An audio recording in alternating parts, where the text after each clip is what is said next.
Sir,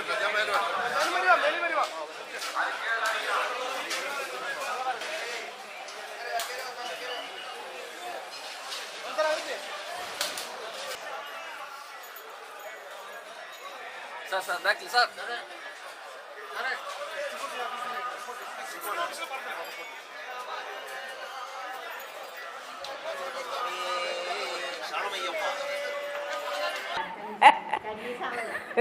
നൂറ് വയസ്സിലേ കന്യാസ്വാമിയായിട്ട് വന്നു, അയ്യപ്പൻ്റെ അടുത്ത് വന്നത്.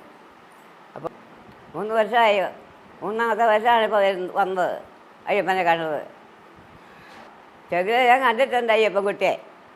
ആ കണ്ടതിൻ്റെ ഫലമായിട്ട് എനിക്ക് അറിവായപ്പോഴും മലയ്ക്ക് വന്നിരുന്നപ്പോഴും എനിക്ക് കാണാൻ സാധിച്ചു, എൻ്റെ പ്രായം കൊണ്ട്. എൻ്റെ പേര് ഗിരീഷ് കുമാർ എന്നാണ്. വീട് വയനാട് മീനങ്ങാടി.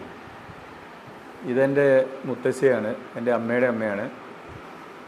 അമ്മയുടെ അമ്മ 100 വയസ്സിലാണ് ആദ്യമായിട്ട് കന്നിസ്വാമിയായിട്ട് ശബരിമലയ്ക്ക് വന്നത്. 2ാം തവണ കഴിഞ്ഞാലും വന്നത്, ഇത് 3ാം തവണയാണ് ഇപ്പോൾ വരുന്നത്. ആദ്യമായിട്ട് അമ്മ മലയ്ക്ക് വരണമെന്ന് ഉള്ള ആഗ്രഹം ചെറുപ്പം മുതലുള്ള ആഗ്രഹമുണ്ട്, പക്ഷേങ്കിൽ അങ്ങനെ വരാനൊത്തില്ല.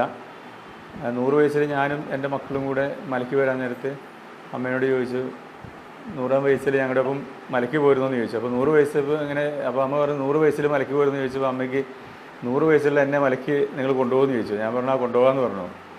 അതൊരു തമാശയായിട്ട് ചോദിച്ചായിരുന്നു. 100 വയസ്സുള്ള ആൾ അങ്ങനെ മലയ്ക്ക് കൊണ്ടുപോകാൻ എല്ലാവരും നിൽക്കാറില്ല. അപ്പോൾ അങ്ങനെ അമ്മ അങ്ങനെ ചോദിച്ചപ്പം ഞാനങ്ങനെ ഒരു തമാശ രീതിയിലാണ് ആദ്യം പറഞ്ഞത്. 100 വയസ്സിൽ അമ്മ മലയ്ക്ക് വരാമെന്നുള്ളത് പറഞ്ഞത്. അങ്ങനെ ഞങ്ങൾ 100ാം വയസ്സിൽ അങ്ങനെ അമ്മയ്ക്ക് ആഗ്രഹം ഞങ്ങൾ സാധിച്ചു. 100 വയസ്സിൽ അങ്ങനെ ആദ്യമായിട്ട് ശബരിമലയ്ക്ക് വന്നു, കന്നിസ്വാമിയായിട്ട് 100 വയസ്സിൽ വന്നു. 100 വയസ്സിൽ വന്ന് പിറ്റേ കൊല്ലവും ആയപ്പോൾ ആ മാലിടേണ്ട സമയമായപ്പോൾ ഞങ്ങൾ മാലിടുക, അമ്മ വരുന്നുണ്ടോ എന്ന് ചോദിച്ചു. 100ാം വയസ്സിൽ ഒന്ന് പോയതല്ല, അപ്പോൾ 101ാം വയസ്സിൽ ഒന്നുകൂടെ ഞാൻ വരുമെന്ന് പറഞ്ഞു. അങ്ങനെ 101ാം വയസ്സിൽ വീണ്ടും ഞങ്ങളുടെ ഒപ്പം വന്നു. കഴിഞ്ഞ കൊല്ലം വന്നു. അതും എല്ലാ സൗകര്യങ്ങളും, പിന്നെ ഇവിടെ തിക്കും തിരക്കൊന്നും കൂടാതെ പിന്നെ എല്ലാ സൗകര്യങ്ങളും കറക്റ്റ് ഇവിടെ ചെയ്ത് കിട്ടി. Wayanad MLA IC Balakrishnan sir അതിനെ ഞങ്ങളെ കുറേ സഹായിച്ചു.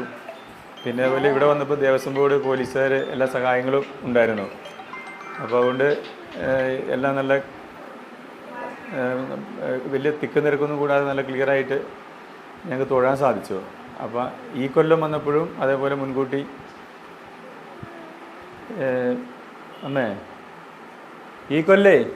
ഈ കൊല്ലം വന്നപ്പോഴേ എങ്ങനെയുണ്ടായിരുന്നു ശരിക്ക്? ഭഗവാൻ നമുക്ക് ശരിക്ക് തൊഴാൻ സാധിച്ചില്ലേ?